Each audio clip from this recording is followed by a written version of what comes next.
शील प्रभुपाद की जय, गुरु गौरांग की जय।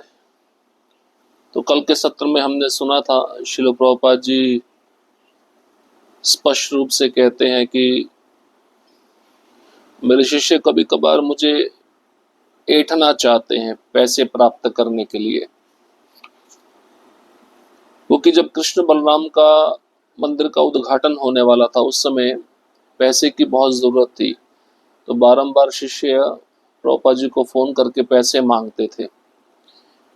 प्रभुपाद जी इस बात से इतने परेशान हो गए थे, उन्होंने अपने शिष्यों को अपने कमरे में बुलाकर कहा था, मैं इस चीजों से परेशान हो चुका हूं। और मुख्य रूप से जब प्रभुपाद जी को क्रोध आया, उन्होंने डेस्क पर अपनी मुट्ठी के द्वारा आघात किया। क्रोध में बोल रहे थे, मुझे परवाह नहीं, यदि ऐसा होता है मैं इसके साथ और कुछ नहीं कर सकता। तो एक शुद्ध भक्त के मन को कौन समझ सकता है। रामेश्वर और शुद्ध कीर्ति प्रभु जब मिलने गए प्रभुपाद जी को, रामेश्वर ने प्रभुपाद जी को कहा, मैं कुछ प्रबंध करता हूँ लक्ष्मी का, अमेरिका से धन लाने का प्रयास करता हूँ। प्रभुपाद जी ने उत्तर दिया, यदि तुम चाहते हो तो करो, परंतु मैं इसके विषय में ना कुछ सुनना चाहता हूँ और ना इस विषय में मैं कुछ कर सकता हूँ। तो रामेश्वर प्रभु ने अमेरिका में कई जगह पे फोन मिलाया और जो धनराशि चाहिए थी कृष्ण बलराम मंदिर के लिए, उतनी धनराशि की उन्होंने व्यवस्था कर दी। श्री प्रभुपाद जी जैसे वृंदावन आए, मंदिर का उद्घाटन हुआ और समय बताया गया है कि उन्होंने सारी चीजें अपने हाथ में ले ली। जो व्यवस्थापना थी प्रभुपाद जी ने अपने हाथ में लिया। कुछ भक्तों को मुख्य पुजारी बनाया, कुछ को स्वच्छता का कार्यभार सौंपा। इस प्रकार से प्रभुपाद जी जब भी अपने कमरे से बाहर जाते तो उनको मंदिर की सब जानकारी रहती कि मंदिर में क्या हो रहा है। प्रभुपाद जी कभी कभार परेशान हो जाते थे अपने शिष्यों के स्वभाव के कारण। अब हम आगे बढ़ेंगे। क्या उन्हें पीने को गाय का दूध मिलता है? 24 मार्च 1975, इस्कॉन मायापुर, भारत। शिल प्रभुपाद के साथ 1972 में जब मैं पहली बार भारत आया तो पहले 2 महीने में ही मुझे पीलिया, मलेरिया, बृहदान्त, शोध और साथ पेचिस ने घेर लिया। इनका प्रभाव काफी देर तक रहा और मेरा स्वास्थ्य कुछ कमजोर हो गया। श्री प्रभुपाद भारत में 2 महीने तक रहे और अपने प्रिय गुरुदेव की कृपा से इस बार मैं पूरा समय स्वस्थ रहा। मैं अपने कार्यकलापों का बखान करते हुए लज्जित हूं, परंतु मुझे अवश्य कहना चाहिए, क्योंकि श्री प्रभुपाद ने इस बार व्यक्तिगत रूप से देखा कि मुझे वह सब कुछ मिलना चाहिए जिससे मैं स्वस्थ रह सकूं। मैं ताजे फल, दही, गाय के दूध बना दही तथा पनीर खाता। इसके साथ साथ उबली हुई सब्जियां तथा चावल भी खाता। नाश्ते में मैं जौ का दलिया खाता। साथ ही अवसर मिलता तो मैं श्री प्रभुपाद का उच्छिष्ट का भी आस्वादन करता। समय समय पर वह मुझसे पूछते कि क्या मुझे गाय का ताजा दूध तथा खाने को पर्याप्त मात्रा में फल मिलता है। श्रील प्रभुपाद भोजन बनाने वाली माता जी लोगों को निर्देश देते कि वह ध्यान रखे कि मुझे वह सब मिले जो मुझे चाहिए। श्रील प्रभुपाद मेरा परिपोषण एक पिता के समान नहीं अपितु एक वात्सल्यमयी माँ की तरह करते। कृष्ण कृपा श्री मूर्ति सभी मिलने वालों के प्रिय बन जाते। मैं उनकी कृपा के वशीभूत था। वे हम सबकी बहुत चिंता करते। वे अभी भी हमारी परवाह करते हैं। मैं ये कहते हुए लज्जित हो रहा हूं कि मैं कभी भी ऐसी कृपा दृष्टि के योग्य नहीं था। अब शुद्ध कीर्ति प्रभु आप जानते हैं कि जब भी भारत में आते थे बीमार पड़ जाते थे। जब पहली बार शुद्ध कीर्ति प्रभु प्रभुपाद जी के साथ 1972 में भारत आए तो 2 महीने के लिए बीमार रहे। इतनी सारी बीमारियां उनको एक साथ हो गई, पीलिया, मलेरिया, पेचिस, बृहदान्त, शोध, और उनका शरीर बहुत कमजोर हो गया, स्वास्थ्य बहुत कमजोर हो गया। श्री प्रभुपाद जी भारत में 2 महीने तक रहे और शुद्ध कीर्ति प्रभु कहते हैं कि मैं अपने कार्यकलापों को बताने में बहुत शर्म महसूस कर रहा हूँ, लेकिन मुझे बताना चाहिए। प्रभुपाद जी व्यक्तिगत रूप से सभी शिष्यों का देखभाल करते थे, और जब मैं बीमार पड़ा तो वे देखते थे कि मुझे वह सब कुछ मिल रहा है जो मिलना चाहिए, जिससे कि मैं स्वस्थ रह सकूं। तो मेरा जो खाने का योजना था वो बदल गया था। मैं सुबह नाश्ते में जौ का दलिया खाता था। मुझे ताजे फल, दही, गाय का दूध तथा दही पनीर मिलता था। उबली हुई सब्जियां और चावल भी मैं खाता था, और अवसर मिलता तो मैं श्री प्रभुपाद जी का उच्चिष्ट का भी आस्वादन करता। समय समय पर प्रभुपाद जी मुझे पूछने आते थे कि मुझे गाय का ताजा दूध प्राप्त हो रहा है, पर्याप्त मात्रा में फल मिल रहे हैं। शिल प्रभुपाद भोजन बनाने वाली जो माताएं हैं उनको निर्देश देते कि शुद्ध कीर्ति प्रभु के खाने का ध्यान रखें, उसे जो चाहिए वह सब मिले। तो शिल प्रभुपाद जी मेरा पालन पोषण एक पिता के जैसे नहीं, अपितु एक वात्सल्यमयी माँ की तरह कर रहे थे। प्रभुपाद जी जिसको भी मिलते उसके प्रिय बन जाते।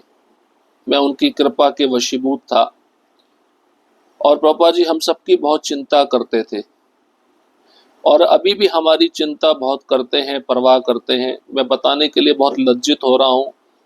मैं ऐसी कृपा दृष्टि पाने के योग्य नहीं था जो प्रभुपाद जी ने मेरे पे कृपा दृष्टि की।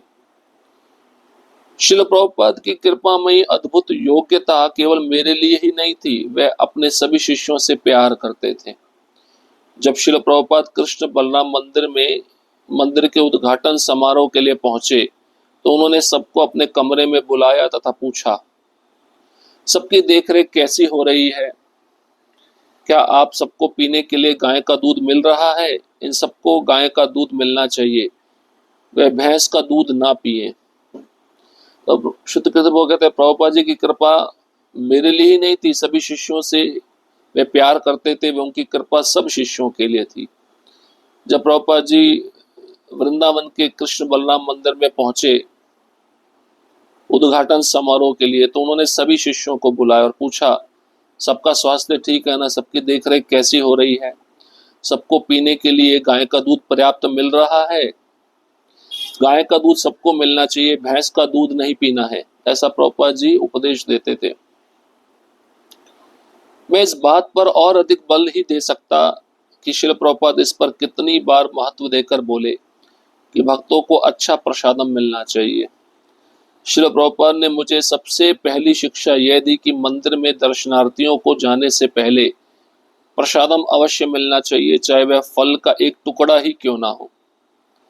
ये बहुत विशेष बात है। बिना प्रसाद लिए मंदिर से जाना भी नहीं चाहिए। कुछ ना कुछ हाथ में प्रसाद मिलना चाहिए, फल का टुकड़ा हो, चरणामृत हो।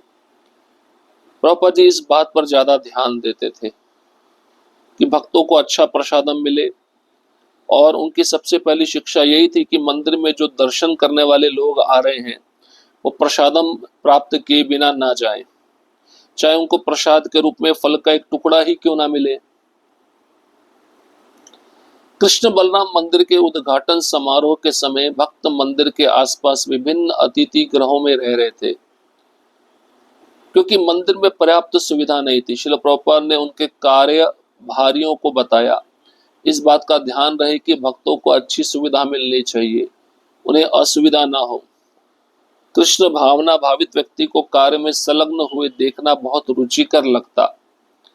श्रील प्रभुपाद पूर्णतया अवगत रहते कि उनके आसपास क्या हो रहा है और क्या नहीं हो रहा। श्रील प्रभुपाद की स्नेहमयी चिंता सभी भक्तों को प्रभावित करती कि वह पूर्ण शक्ति भर सेवा करें। श्रील प्रभुपाद इस बात का पूरा ध्यान रखते कि उनके साथ रहने वाले सभी भक्तों की सभी आवश्यकताएं पूर्ण हो तथा उन्हें पर्याप्त प्रसादम प्राप्त हो। मैंने श्रील प्रभुपाद को यह कहते कभी नहीं सुना कि तुम अधिक खाते हो। यद्यपि ये बात सर्वमान्य थी कि कृष्ण कृपा श्रीमूर्ति अपने शिष्यों को प्रातः देर से उठने के लिए प्रताड़ित करते। यदि वे समय पर नहीं उठते तो ब्रह्म मुहूर्त का लाभ प्राप्त नहीं कर सकते। तो कृष्ण बलराम मंदिर का जब उद्घाटन होने वाला था, उस समय मंदिर में रहने का इतना पर्याप्त स्थान नहीं था, तो प्रभुपाद जी के कई शिष्य, कई भक्त आसपास विभिन्न अतिथि गृहों में रुके हुए थे। श्रील प्रभुपाद जी अपने कार्यभारियों को बुलाकर ये बताते थे, इस बात का ज़्यादा ध्यान रखो कि भक्तों को अच्छी सुविधा मिलनी चाहिए, उन्हें असुविधा ना हो। और प्रभुपाद जी जब शिष्यों को भक्ति में लगे हुए देखते तो उनको ये बहुत अच्छा लगता, और प्रभुपाद जी को पूरा ज्ञान रहता था कि उनके आसपास क्या हो रहा है, क्या नहीं हो रहा है।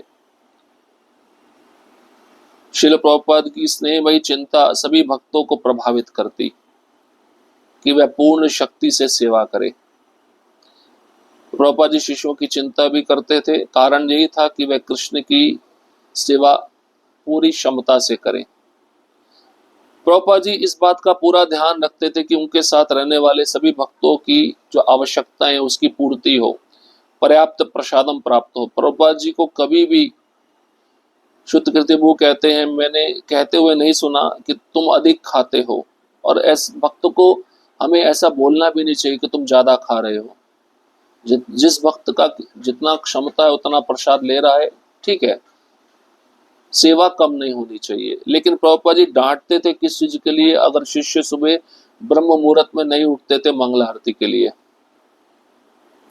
तो जो शिष्य प्रातः देर से नहीं उठते थे प्रभुपाद जी उनको प्रताड़ित करते थे, क्योंकि यही समय ब्रह्म मुहूर्त का है जिसमें शिष्य आध्यात्मिक लाभ प्राप्त कर सकता है।